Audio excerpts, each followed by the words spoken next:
Yeremia 29 ayat yang ke-11, masa depanku Tuhan yang punya. Dipersilahkan Yeremia 29 ayat yang ke-11.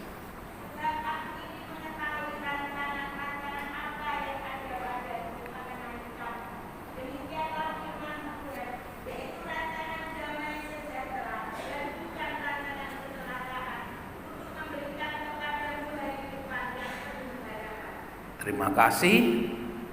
Bapak Ibu yang dikasihi oleh Tuhan, tahun ini Imlek diperingati sebagai tahun kelinci, ya.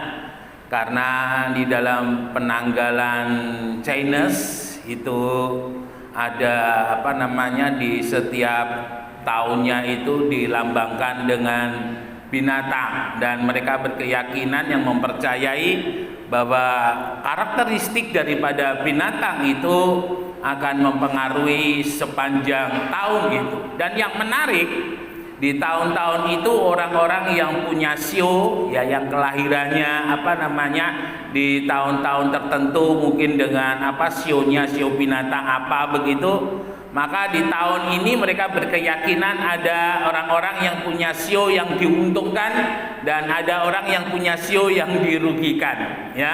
Setiap tahun berganti seperti itu. Nah, saudara yang dikasihi oleh Tuhan, sejarah daripada Imlek itu sangat panjang, lebih panjang daripada negara Cina itu sendiri, ya. Karena sebenarnya Imlek itu adalah sebuah perayaan tahun baru, menghadapi musim semi. Karena setelah mereka menghadapi musim dingin, dan di Cina yang di daerah sekitar Mongol berbatasan dengan Rusia itu kalau musim dingin itu luar biasa. Dan setelah mereka beberapa lama ada di musim dingin, dan ketika musim dingin mereka nggak keluar kemana-mana, terutama ketika dinginnya itu sudah sampai kepada puncaknya. Dan ketika mulai musim semi itu antara musim dingin kepada musim panas, di mana tumbuh-tumbuhan mulai mengeluarkan tunasnya, mereka mulai keluar rumah, mereka mulai bersukacita, dan mereka menyambutnya dengan bersukacita dan dengan makan, dengan sebagainya, dan itu sebagai permulaan diperingatinya Imlek. Nah, Bapak Ibu Saudara sekalian yang dikasihi oleh Tuhan, ada seringkali pertanyaan, ya, saya ketika di Singkawang beberapa waktu yang lalu itu memang luar biasa dibilang kalau Imlek, karena di sana memang di Singkawang itu kalau nggak salah bahasa sehari-harinya itu bahasa Ge, ya. Jadi bukan bahasa Indonesia. Jadi kalau di toko orang-orang Chinese-nya itu pakai bahasa Ge. Dan konon jemaat di sini itu kalau tidak salah itu Om Bapo. Itu beliau ini pernah saya diwawancarai dengan Jawa Pos beberapa puluh tahun yang lalu. Beliau ini adalah keturunan orang Chinese dari Singkawang, ya. Sehingga lebih cenderung agak kepada kulitnya agak kepada orang Indonesia daripada orang Chinese, ya. Entah sejarahnya itu entah berapa ratus tahun yang lalu, ribu tahun yang lalu, orang-orang Chinese yang pertama yang ada di Singkawang. Dan Om Bapoh ini adalah salah satu keluarga orang Chinese yang berasal dari Singkawang. Nah, Bapak Ibu Saudara sekalian yang dikasihi oleh Tuhan, ada sebagian orang, mereka terutama orang-orang karismatik, saya tidak menutup kemungkinan hal itu, bahwa orang Kristen ketika menjadi Kristen mereka tidak boleh merayakan Imlek, ya. Kebetulan memang saya adalah dosen misiologi, dan salah satu hal yang saya geluti itu adalah misi lintas budaya.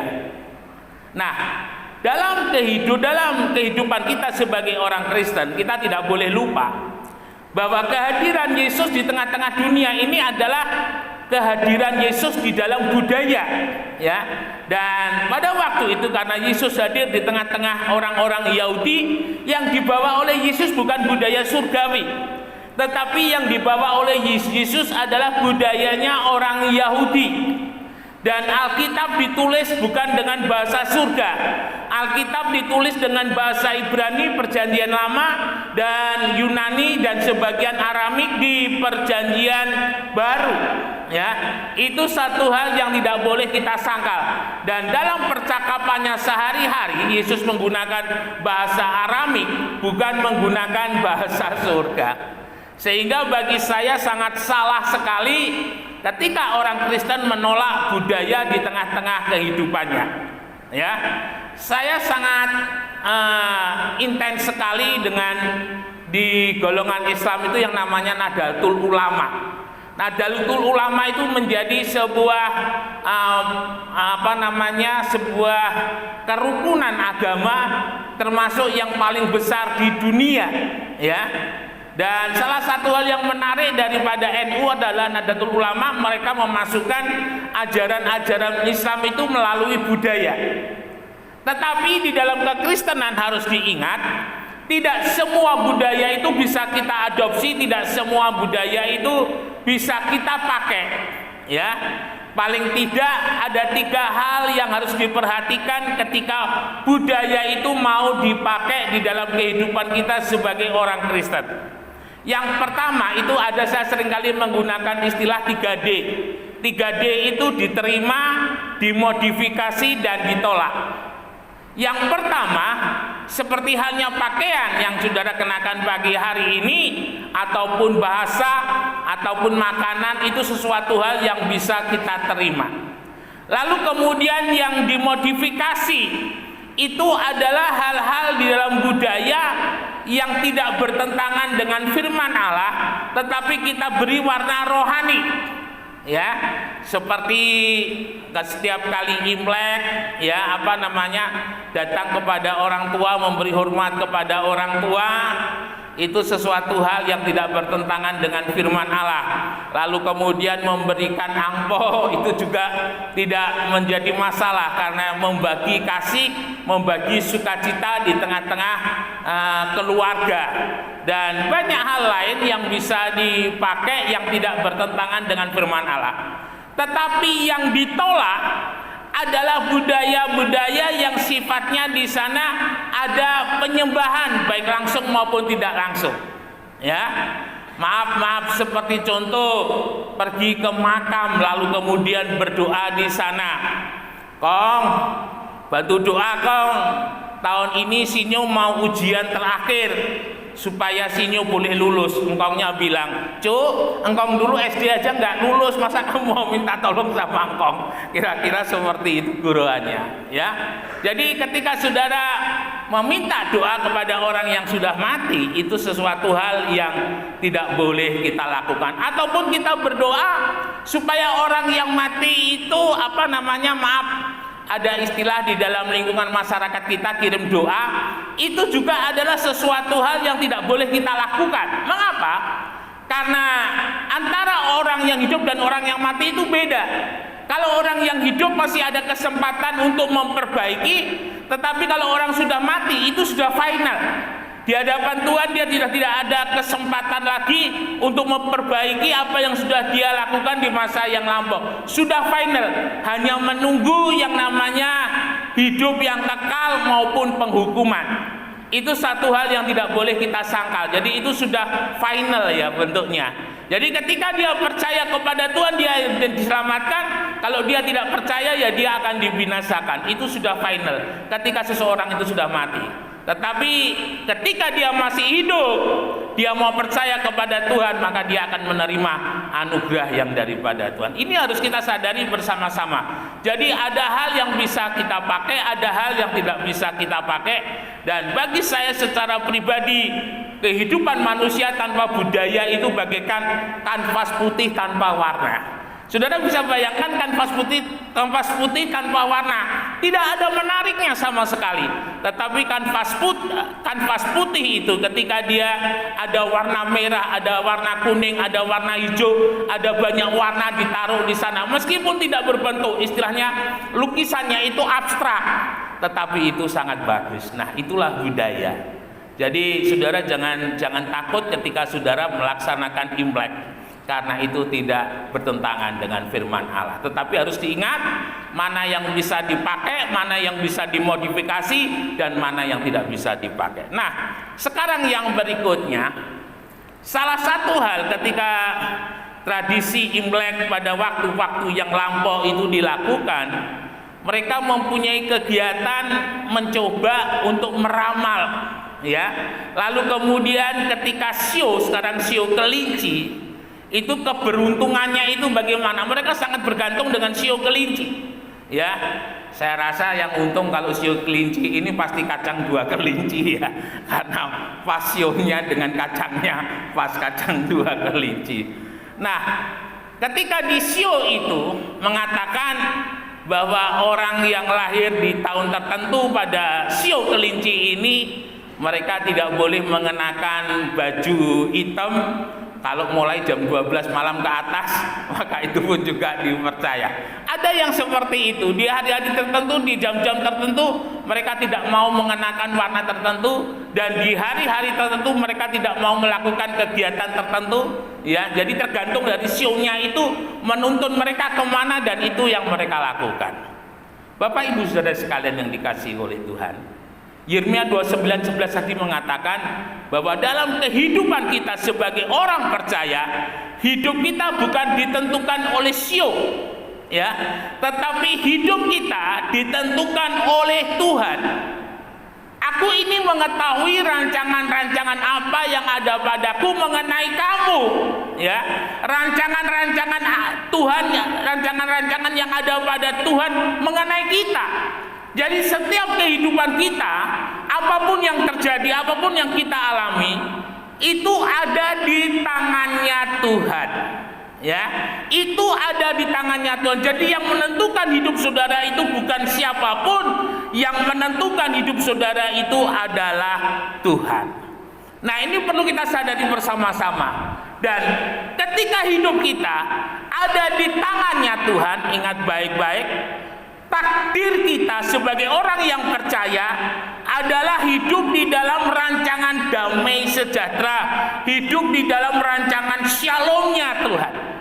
Jika seandainya kita mengalami seperti yang dialami oleh Ayub, ketika di hadapan Tuhan itu sebagai damai sejahtera, maka kita bisa lihat yang namanya penderitaan yang dialami oleh Ayub itu bersifat sementara. Jadi bagi orang percaya, masalah persoalan yang membawa kepada penderitaan itu adalah sementara. Sebenarnya seperti halnya Ayub, satu ayat yang saya sering kali kutip, Tuhan berbicara dari dalam badai. Saudara bisa bayangkan yang namanya badai itu sesuatu hal yang menakutkan, sesuatu hal yang membuat dalam kehidupan kita itu mungkin berpikir, saya mampu atau enggak ya hidup, saya bisa atau enggak ya berjalan.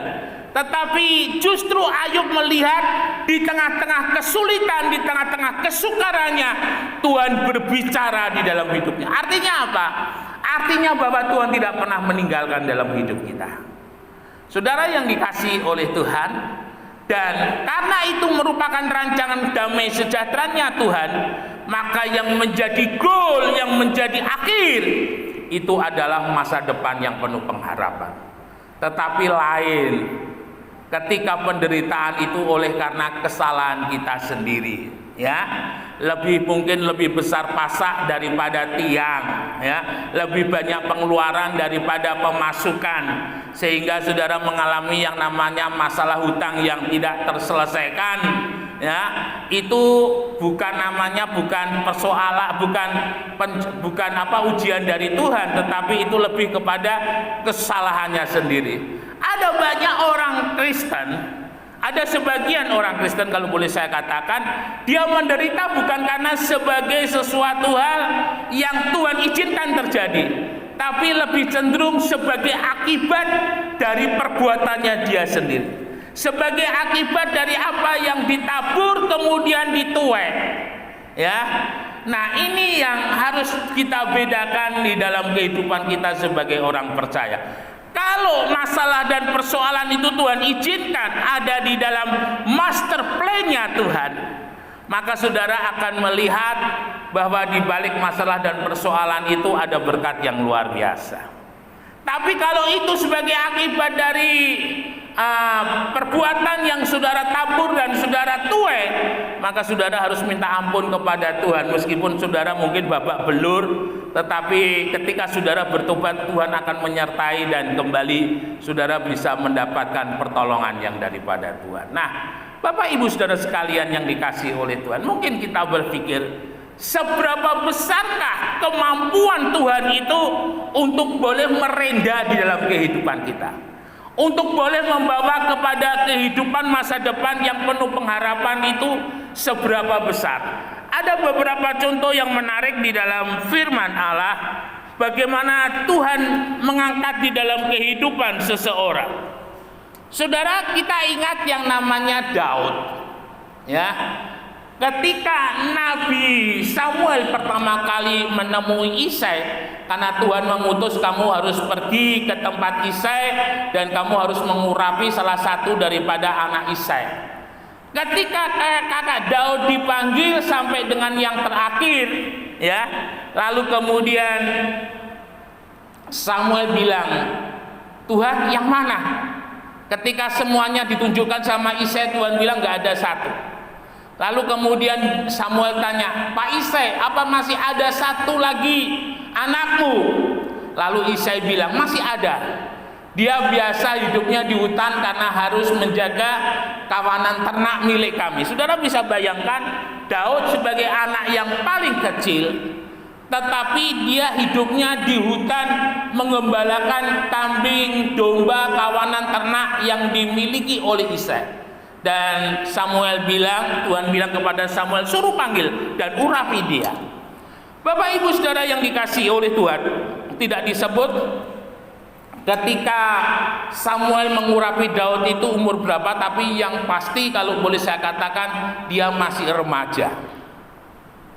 Dan saudara bisa bayangkan kehidupan Daud yang setiap hari ada di hutan, setiap hari dia tugasnya kalau boleh saya katakan selalu berjaga-jaga, ya. Berjaga-jaga dalam arti jangan sampai ada kawanan serigala, kawanan binatang buas itu yang memakan ternak daripada kawanan yang dijaga oleh Daud. Artinya Daud sebenarnya hidup dalam situasi kondisi lingkungan yang tidak ada masa depan. Dilupakan kalau boleh saya bilang dengan keluarganya, tidak dihiraukan oleh keluarganya. Artinya Daud hidup sendiri, makan sendiri. Mungkin kalau seandainya waktu itu Daud mati juga mati sendiri. Tetapi kita lihat kasih kemurahan daripada Tuhan. Justru Tuhan pilih Daud dari keadaan sebagai seorang gembala menjadi seorang raja, menjadi seorang yang tidak dipandang menjadi orang yang dipandang, menjadi dari orang yang tidak disegani menjadi orang yang disegani. Itu Daud. Dan kita lihat ketika ada Goliat yang menantang orang-orang Israel dan tidak ada yang berani, Roh Tuhan berbicara dalam kehidupan Daud untuk berani melawan Goliat. Dan kita lihat menghadapi Goliat itu menjadi kilas balik kehidupan Daud, daripada orang yang tidak dipandang menjadi dipandang, dari orang yang tidak dihargai menjadi orang yang dihargai. Ketika Daud menghadapi Goliat, Tuhan angkat di dalam kehidupan Goliat. Nah, saudara-saudara sekalian yang dikasihi oleh Tuhan, Tuhan buat begitu luar biasa. Contoh yang lain yang menarik adalah kehidupan Yusuf. Ya, Yusuf adalah anak daripada Yakub. Dia adalah kakak daripada Benyamin, dari istri Yakub yang bernama Rahel. Nah, saudara yang dikasihi oleh Tuhan, Yusuf mengalami masa-masa yang kelam ketika akibat iri hati daripada saudara-saudaranya. Yusuf dimasukkan di dalam sumur, tidak cukup, lalu kemudian Yusuf dijual, dan setelah itu dilaporkan kepada Yakub bahwa Yusuf mati diterkam binatang buas. Artinya pada saat itu satu titik Yusuf dilupakan oleh seluruh keluarganya dan Yusuf menjadi budak. Saudara yang dikasihi oleh Tuhan, ini titik yang paling rendah yang dialami oleh Yusuf ketika dia menjadi budak. Titik impossible, titik tidak mungkin untuk dia boleh diangkat oleh Tuhan. Tetapi yang menarik di dalam firman Tuhan ketika Yusuf ada di rumah Potifar, Tuhan menyertai dan apa saja yang diperbuat oleh Yusuf diberkati oleh Tuhan. Artinya apa? Artinya Yusuf membawa di dalam hidupnya melekat dengan Tuhan. Yusuf membawa hidupnya beriman kepada Tuhan. Ketika saudara beriman kepada Tuhan, itu artinya saudara berjalan seiring sejalan dengan Tuhan. Itu artinya saudara memberi kesempatan kepada Tuhan Allah yang turut bekerja dalam segala hal untuk mendatangkan kebaikan bagi mereka yang mengasihi Dia terjadi ada di dalam kehidupan saudara. Tuhan bekerja atau tidak itu sangat tergantung daripada kita. Ya, Tuhan tidak akan pernah bekerja dalam hidup kita ketika kita tidak mempunyai iman kepadanya. Tetapi ketika kita beriman kepadanya, kita memberikan kesempatan kepada Tuhan Allah yang turut bekerja untuk mendatangkan kebaikan terjadi dalam hidup ini. Bapak Ibu Saudara yang dikasihi oleh Tuhan, ketika kita bersama-sama dengan Tuhan, ingat baik-baik, tidak ada masalah, tidak ada persoalan yang tidak dapat diselesaikan. Ketika bersama-sama dengan Tuhan, tidak ada penyakit yang tidak dapat disembuhkan ketika bersama-sama dengan Tuhan. Tidak ada hal yang tidak bisa diberkati ketika kita bersama-sama dengan Tuhan. Yang ada ketika bersama-sama dengan Tuhan mendatangkan kebaikan, mendatangkan keberhasilan dalam terjemahan yang lain. Apapun yang kita kerjakan ketika kita bersama-sama dengan Tuhan, ketika Tuhan turut bekerja dalam kehidupan kita, maka kita akan melihat bagaimana keajaiban Tuhan itu memberkati dalam kehidupan kita dalam segala hal. Ketika saudara beriman, satu kata yang boleh saya katakan pagi hari ini, masih ada kesempatan, masih ada pertolongan, masih ada jalan keluar, masih ada masa depan ketika kita beriman kepada Tuhan. Terus itu katakan dalam hidup saudara, hidupku ada di tangan Tuhan. Rancangan damai sejahtera yang membawa masa depan yang penuh pengharapan, itu yang terjadi di dalam kehidupan kita. Saudara, masa depan saudara tidak ditentukan oleh siapa-siapa. Masa depan saudara ditentukan oleh diri saudara dan Tuhan. Ketika saudara ada bersama-sama dengan Tuhan, percayalah masa depan yang penuh pengharapan itu yang menjadi milik saudara. Tetapi kalau saudara sudah tidak punya iman kepada Tuhan, itu kalau boleh saya katakan mati sebelum waktunya. Karena apa?